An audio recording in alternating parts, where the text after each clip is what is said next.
Well, if I could tell you a little bit about this, because uh, LACMA has so much artwork, and I haven't seen, you know, even a fraction of the artwork at LACMA. Some are up and some are, waiting to go up. But this is a quilt, and it was made by Rosie Lee Tompkins. She was an African-American artist. She lived in Richmond, California. She was born in Arkansas, and she quilted with her mother. But when she started to quilt, she did not use fabric scraps. She went out and she bought the fabric she loved. And you're right, it's velvet, it's silk, it's lurex. Lurex, I had to look it up. Lurex is yarn that is kind of infused with metal. So everything's shiny, sheen, and the texture is like plush. So some of these words, the lines, the shapes, the colors, the texture, those are elements of art. And elements of art are the things that you start with to make art. You start with lines, and the lines crisscross, and you have shapes and you have colors. And in this case, you have this gorgeous texture, like you want to fall into it. Okay, great. Just so you know, in case you're interested, 500 of her work is at the Berkeley Art Museum. So it's amazing. She was so prolific. And Susie, if we could see the next one. Take a look at this. Take a look at this. How do the colors make you feel? How does the whole overall design make you feel? What do you think? What do you think? Bubbly.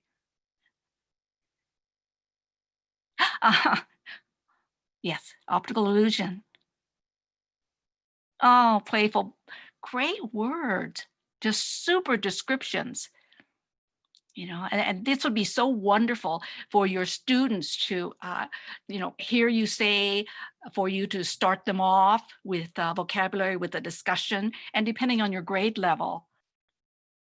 Just super. And again, the question is about color. What happens if you made the colors reverse and the bubbles were purple on black? Kind of imagine how that might make you feel. If you're an artist, if you're thinking like an artist, what would you do? Would you make fewer bubbles? Would you make bigger bubbles? So all kinds of thoughts about all kinds of artwork, not just colors, but colors are important. They really jump out at you. And then Susie, the last one, please. This is the painting that we're focusing on. Take a good look. Take a good look. And I'm curious, what color jumped out at you first? I'm curious.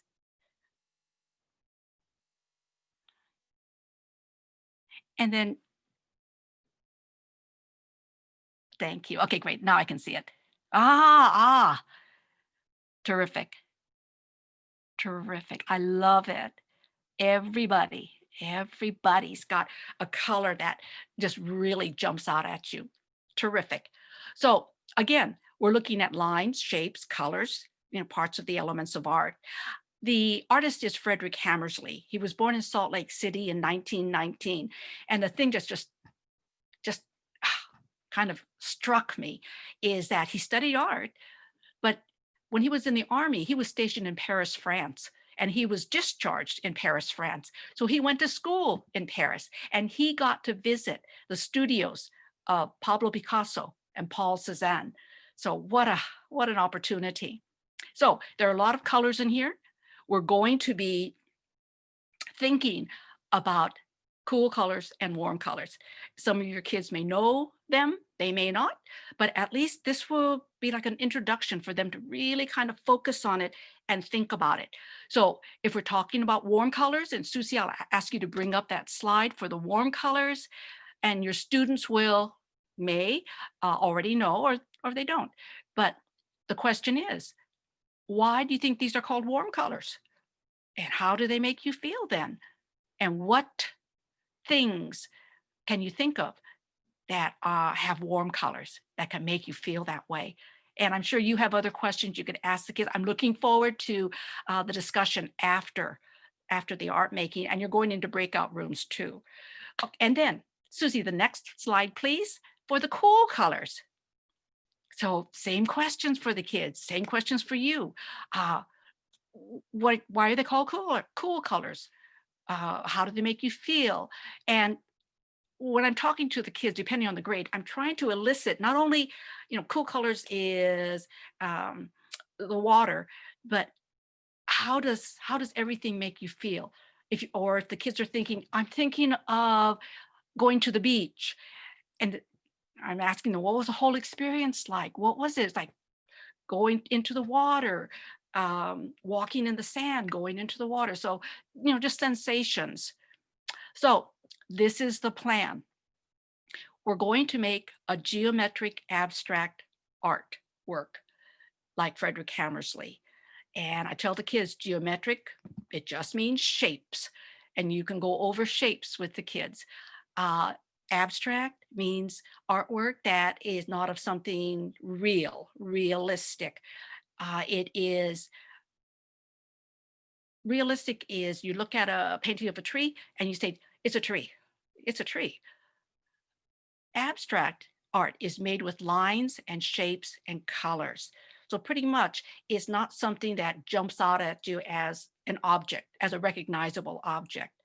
So geometric, abstract art.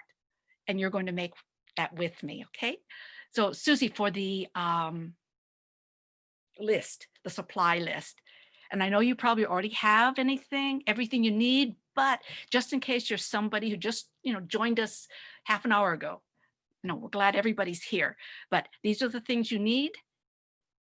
And we'll do about maybe 30 seconds. If you're somebody who needs to get some things, that's great. And then we'll start. I'm going to be talking as I would to the students, and I'm going to start maybe at more elementary level, so that if you have older kids, then you would use your own vocabulary, you would skip some of the things I'm saying, but also something to keep in mind that some of these shapes, instead of like elementary, kindergarten, first grade, and you're talking about squares and rectangles, you'd be going with the words quadrilaterals and rhombus and all the other words. Okay, then are we ready? We're ready to start? All right.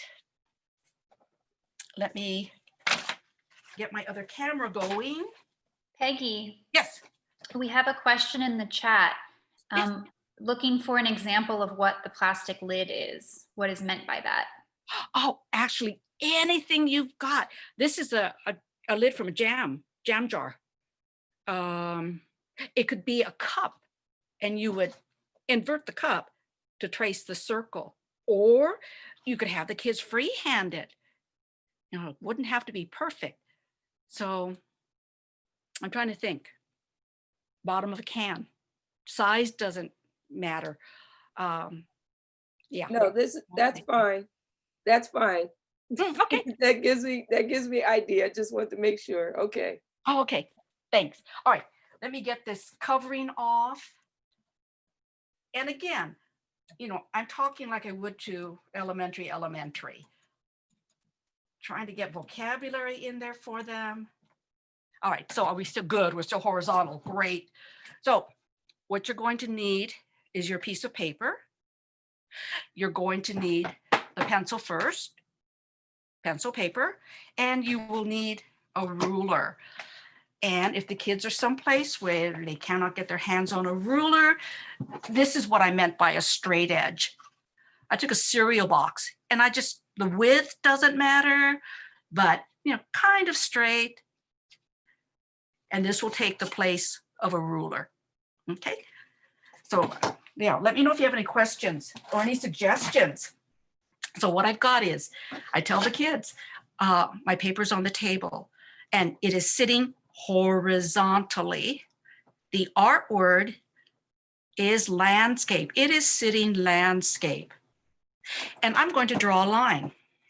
I can take my ruler, I put it on my paper. I'm going to make a horizontal line. And I show them horizontal, going across.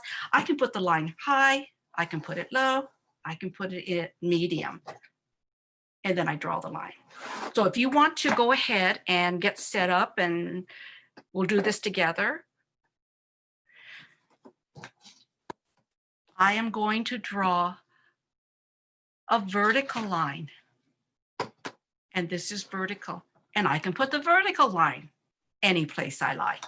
So I think I might put it here. There it is. I'm going to draw a diagonal line.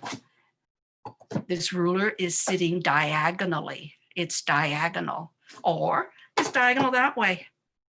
And I just hold it here. I think I'm just going to go across. That's okay. And I'm going to draw a circle. I've got that lid. I think I'd like to put it there. And they can put it anywhere they like. Just a suggestion, at the beginning, I let the kids draw as many lines, pretty much as many lines as they liked. And they turned out really amazing and wonderful, but the kids got tired of coloring and it was unfinished. So now I tell them it's going to be like 3-4 lines, circle, but for the little guys, it's like 3 lines and a circle. So I hold it here. I go around it. So I have that. And has everybody decided for your lines? Are we ready to go to the next step?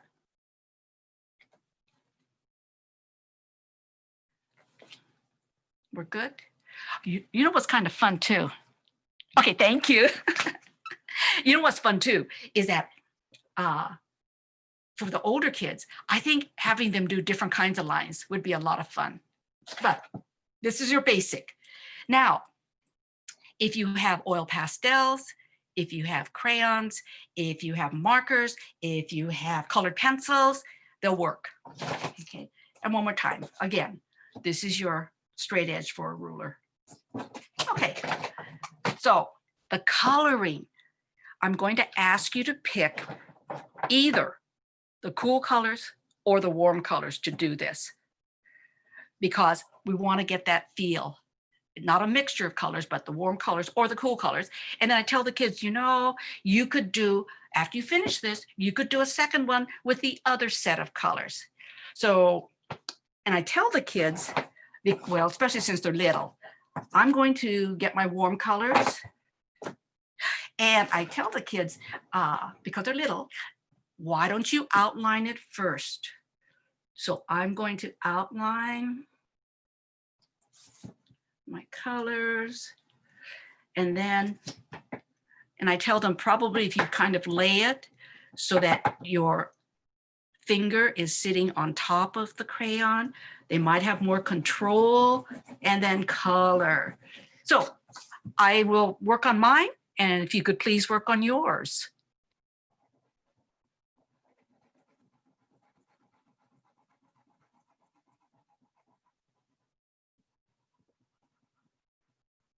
And they could do it any way they like.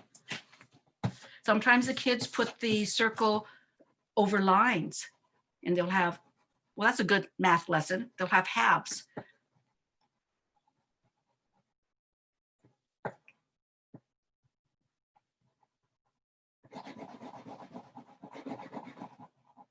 And I kind of tell them to do it dark, so it'll really show up when they share.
You know, also, some of the kids may have colors that have blue in a light blue or a really dark blue. And just so you know, those blues, the light, regular, the very dark blue, that's called value. The values of blue, going from, you know, the darkest blue all the way down to the most pale blue. Those are all values of blue. And there's values of orange, values of red, so that if the kids have different values of a color, they could use that too.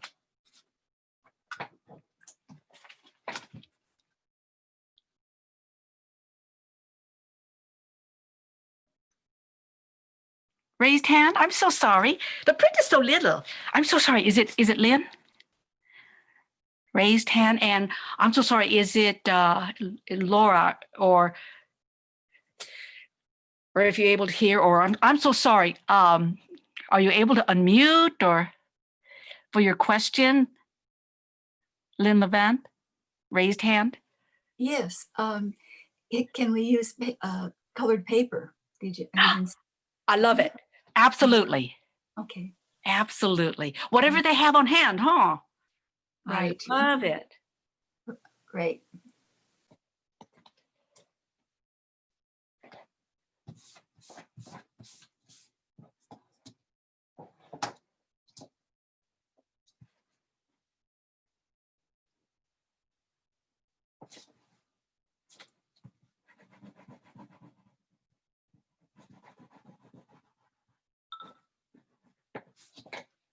Do I have any other?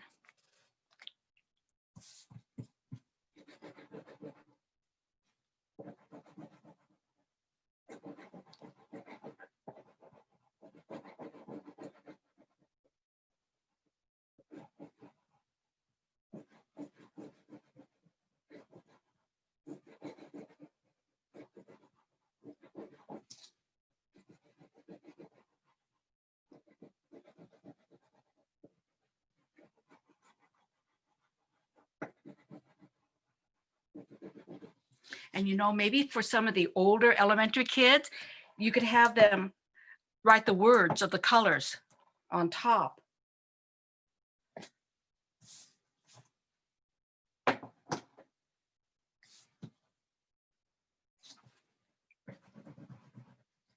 I love writing as part of art. And I'm thinking, oh my gosh, wouldn't it be kind of neat if they could write a little poem or a few descriptive words, or, you know, orange makes me feel, yellow makes me feel, and then glue it on top.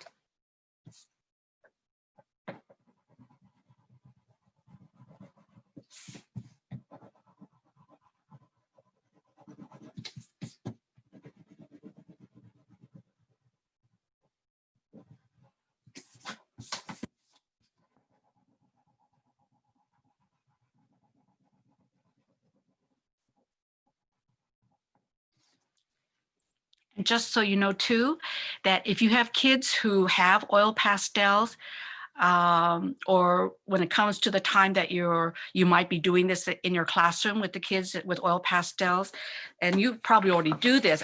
I kind of take the time to do this, but if the kids are working with oil pastels, and you know how they smear. So if they happen to be doing a color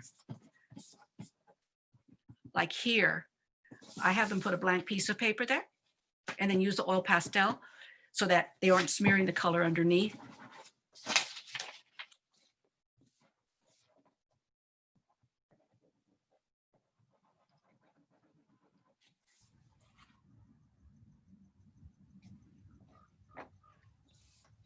Peggy, I want to share an idea that came in from a teacher, just so that everybody could hear it in case they missed it in the chat.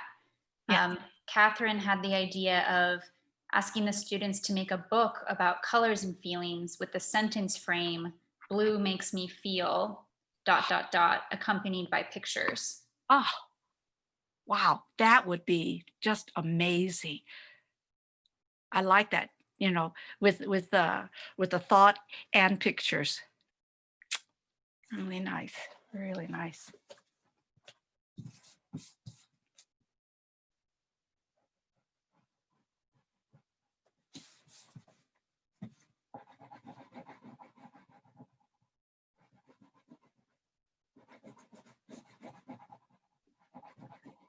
I'm also going to share out a book recommendation from Alice, a book called Hailstones and Halibut Bones by Mary O'Neill.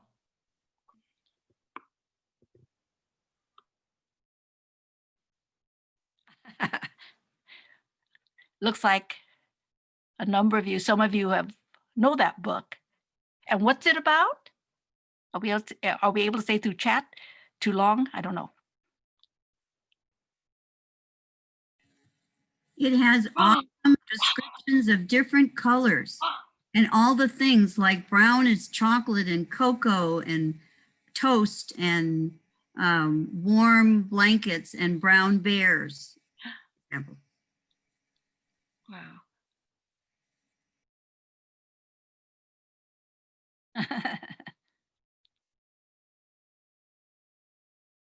Catherine.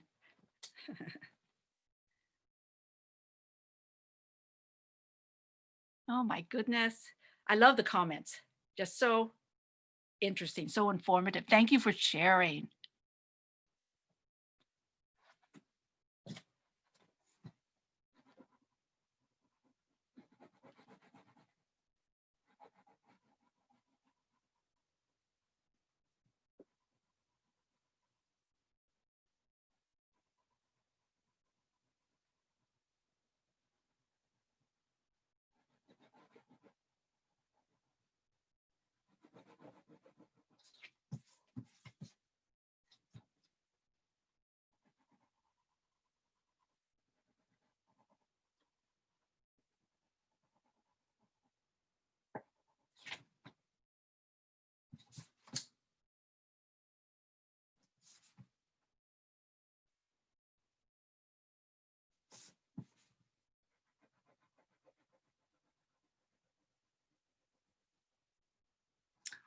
Or I suppose you could do these shapes and put patterns inside of them.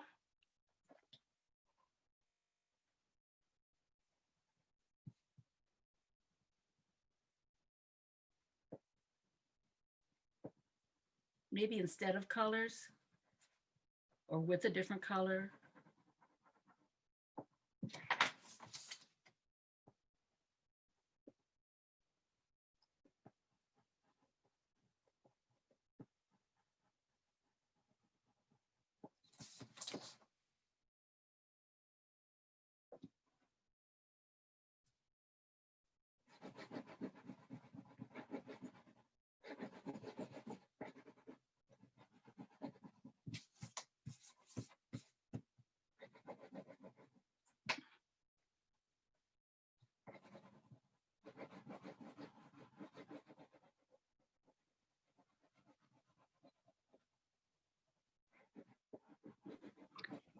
Peggy, we have a couple more great ideas coming into the chat that I'll read off to you, okay? Please.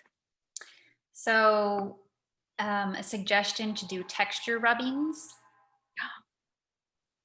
We Yeah. also have a tip for the real little ones, TK and K, to start with a smaller piece of paper so that their hands don't get tired coloring in. Yeah, thank you. Yes, all of these great.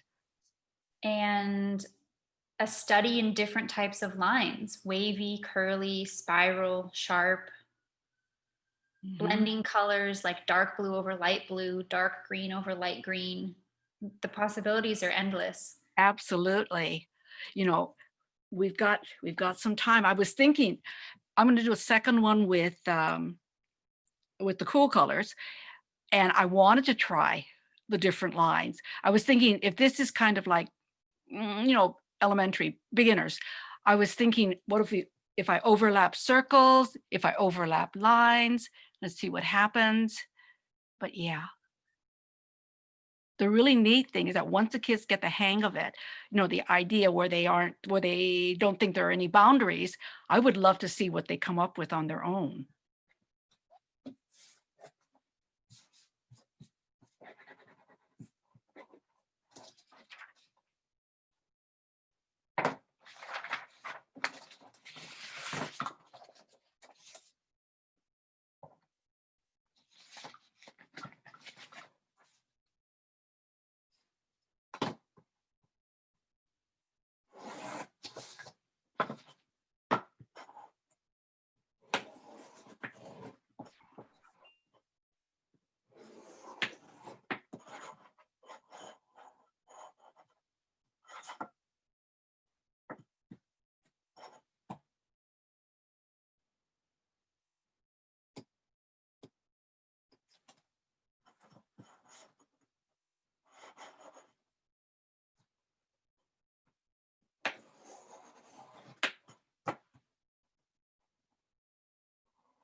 Peggy, we have a couple more interesting things in the chat.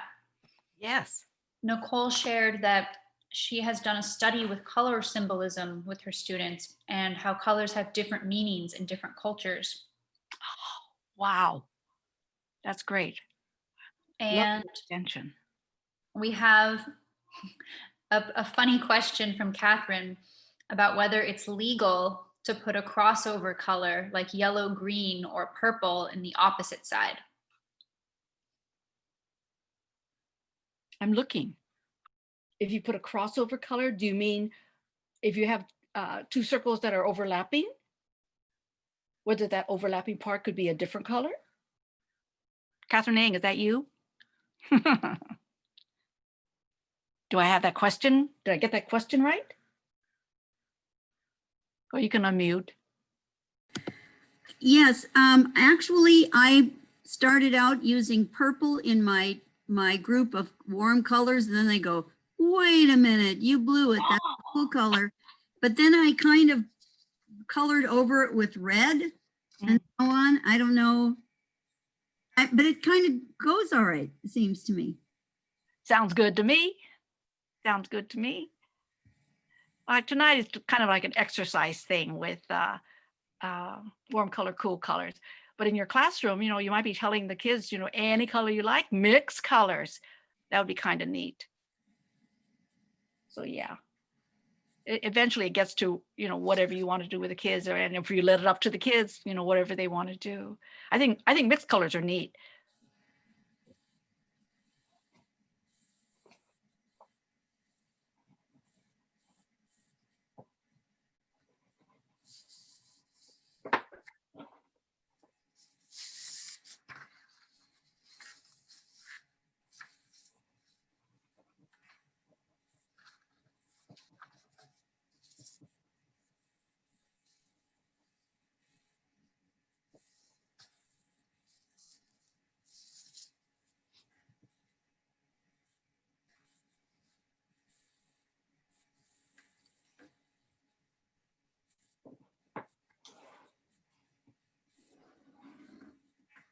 Let's see.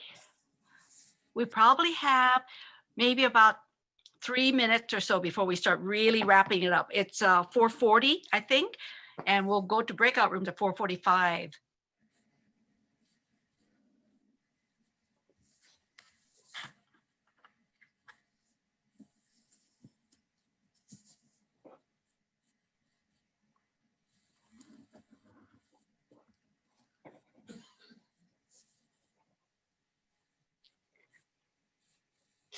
How's everybody feeling about the coloring aspect? The coloring.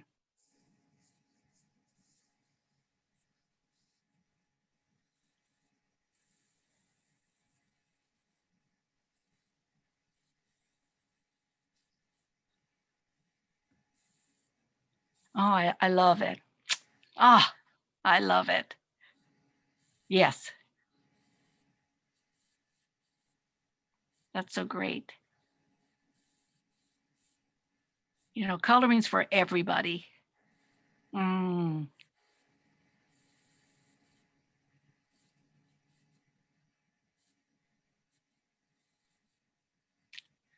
So great.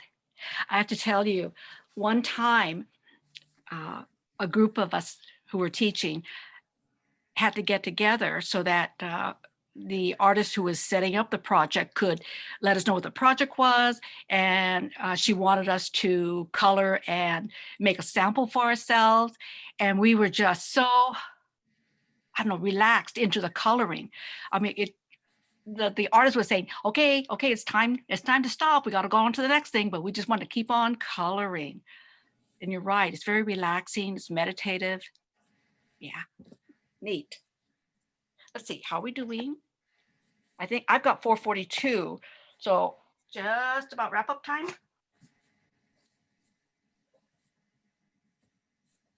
And I really, really want to see your artwork at the end. And I really, really want to hear your comments about how, you could work this for your classroom. Any suggestions? Would love to know.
probably about another minute. And you could always finish this at home or finish it later.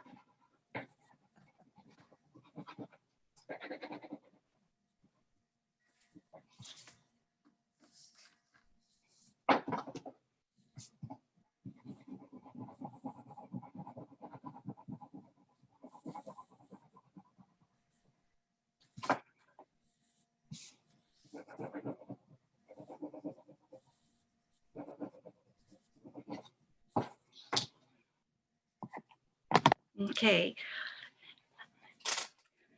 Then everybody, probably about another, oh, here we go. There it is. I can read this to you while you're putting away your things. Now's the time for breakout rooms, for reflection and planning. We've got 10 minutes, 5 minutes for you in your breakout rooms to share your artwork with each other. And how do the colors make you feel? And I'd love to hear how what you did makes the other person feel. 5 minutes more to discuss connections to SEL, social emotional learning, and ways you can adapt this lesson for your students. So yeah, I'd love to hear all of it. So Susie, you're going to do the breakout rooms, I guess?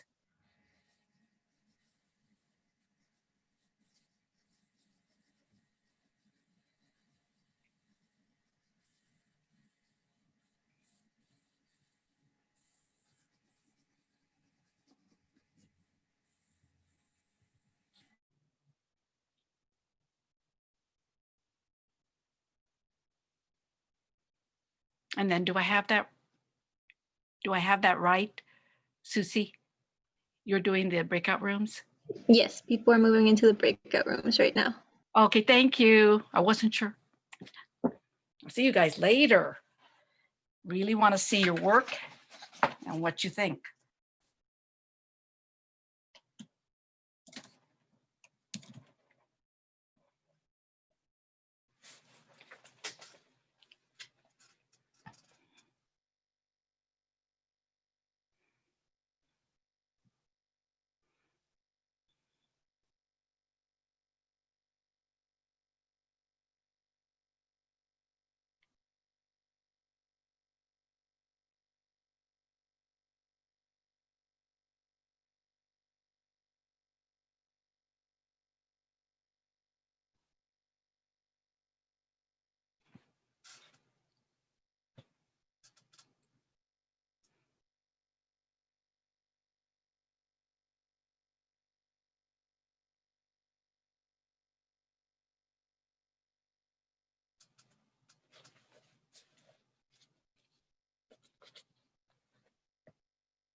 I wonder if I've got some time to do a chat. I think they're making the breakout rooms. Has anybody done, what kind of projects have you done with warm and cool color? Oops, sorry. I'm wondering what kind of projects have you done with warm and cool colors? It sounds like maybe someone's done it with colored paper. Oh, something 3D. Anybody done anything 3D with cool and warm colors? Or any suggestions?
Oh.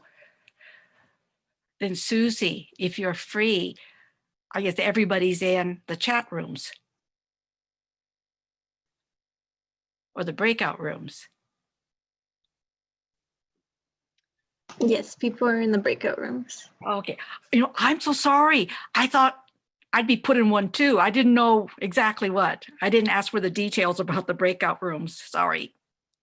That's okay, Peggy. Most teachers are in breakout rooms, but some are not. So there are about 20 people currently in the same room with us who didn't go into breakout rooms. Oh, I didn't know.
It's good, Reno, it's good.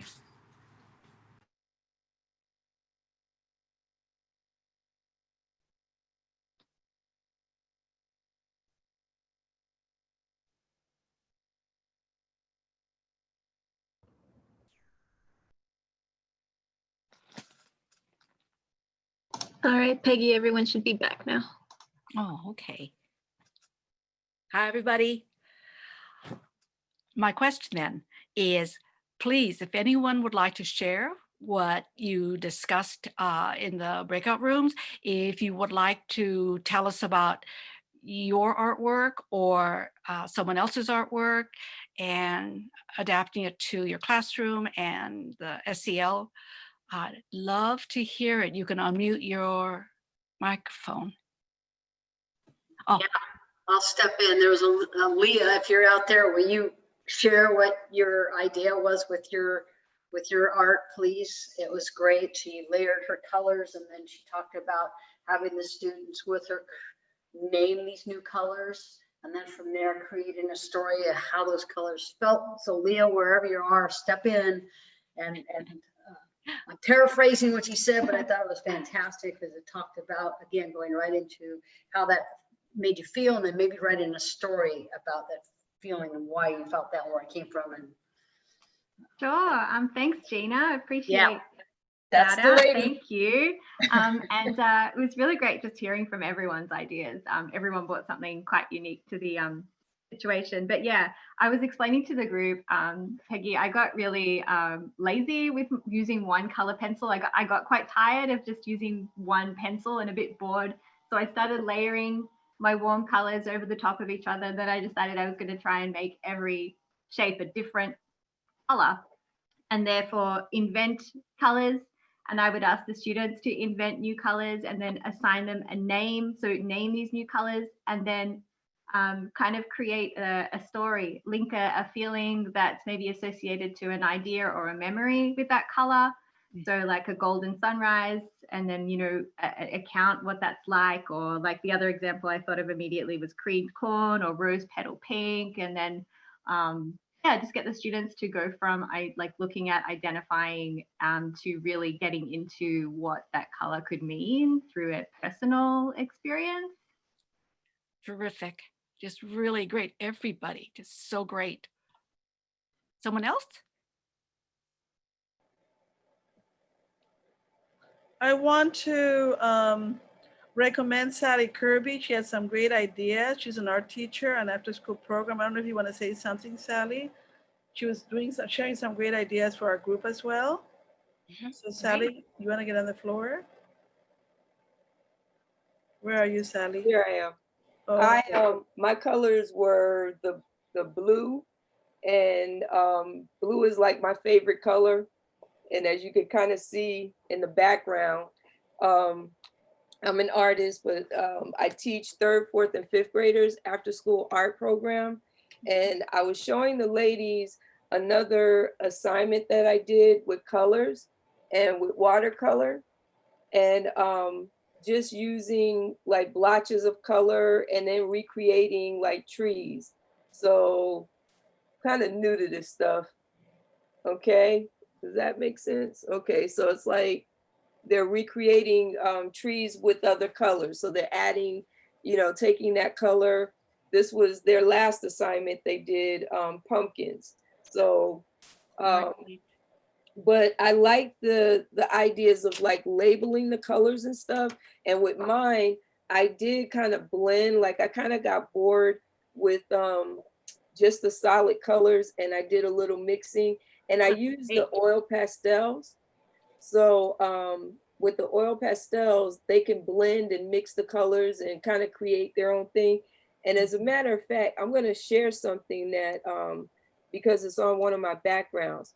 This is the kids' work. They did self-portraits and they used oil pastel, but I took pictures of them and then I had them draw the contour of their faces, and then they colored it in. So I liked how they used the pastels, and that's hard. You know, most adults don't even know how to use pastels. So I thought it was kind of cool because they, like here with the girl with the red hair, you know, if you saw it, they look just like them. But I like that they used the different colors. They blended with the shading because I gave them a black and white photo. I don't give them colored things so that they can make their decisions and they can see, like the teacher was saying, Miss Peggy was saying, with the values, you know, and how they can incorporate that. So that's something I do with them. Wow, the portraits are great. Thank It's you. really, really nice. Oh my gosh. Any other? Would love to hear more comments or something, but I do have a question for Laura. Laura, then at the very, very end, we could try to have everybody hold up their artwork if they wanted to. So we can have some kind of maybe even a little picture. Yes, Peggy, you are thinking what I'm thinking. Somebody also wrote it in the chat that we should do like a gallery screenshot of everybody. If you were here on Tuesday, you know that we tried it then. I then heard from my colleague that we can only use these photos if your faces aren't in them. So if we try it today, just make sure you completely cover your face with your artwork, and then we'll be able to send it in an email to you or post it online. Should we go ahead and try that now?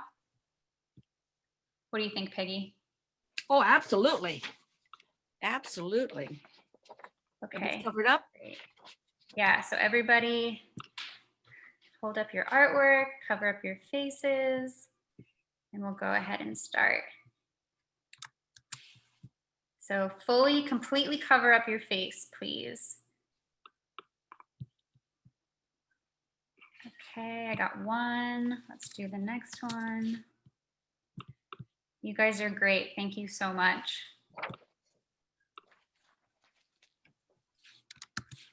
I've enjoyed so much being with you. I've loved listening to your comments and ideas. Right. Okay, I got the photos. Thank you all so much. We appreciate it. This has been such a great workshop. I've loved hearing everybody's ideas about how to adapt Peggy's lesson, change up the colors, connect it to feelings and symbolism in all these different ways. This has been really wonderful. Peggy, did you want to share a few final thoughts?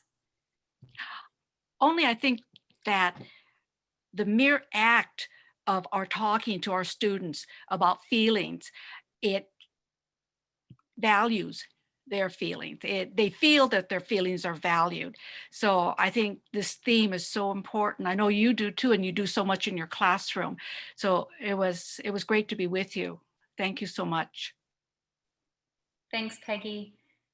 For those of you who maybe came a little late, I'm going to go ahead and post the same links that I shared in the chat before, our curriculum resources for this program. We have a lot of great artwork images, discussion questions, lesson plans, all sorts of stuff for you, online courses, as well as our virtual classroom visits, which take the place of our tour program. Thank you all so much for coming with us on this journey of this Virtual Evenings for Educators program.